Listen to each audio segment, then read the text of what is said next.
আসসালামু আলাইকুম।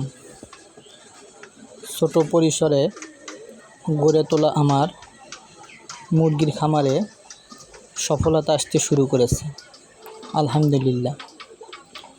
আমি প্রথমে অল্প পরিসরে 10টি মুরগি দিয়ে খামারটি শুরু করেছি প্রায় 1.5 মাস আগে।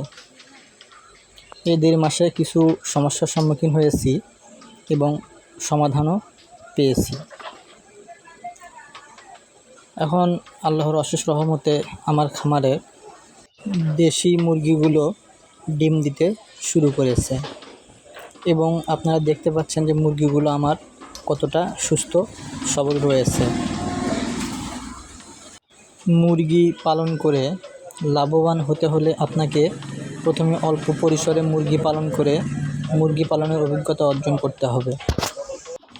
তাই আমি অল্প পরিসরে 10টি মুরগি দিয়ে মুরগি লালন পালনের অভিজ্ঞতা অর্জনের চেষ্টা করতেছি।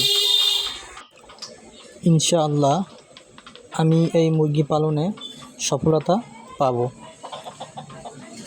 আলহামদুলিল্লাহ, আমার খামারে অলরেডি সফলতা আসতে শুরু করেছে। আমি একটি মুরগির নিচে 14টি ডিম দিয়ে বসিয়ে দিয়েছি এবং অন্য আরও একটি মুরগি ডিম দিচ্ছে। যে কোনো বিষয়ে সফলতা অর্জন করতে হলে আপনাকে কঠিন পরিশ্রম করতে হবে এবং লেগেই থাকতে হবে। ইনশাআল্লাহ একদিন না একদিন সফলতা আপনার কাছে ধরা দেবে। আল্লাহর উপর ভরসা রেখে পরিশ্রম করলে একদিন সফলতা আসবে ইনশাআল্লাহ। ভিডিওটি ভালো লাগলে লাইক, কমেন্ট এবং শেয়ার করে অন্যকে দেখার সুযোগ করে দিবেন এবং আমার চ্যানেলটি সাবস্ক্রাইব করবেন। ধন্যবাদ।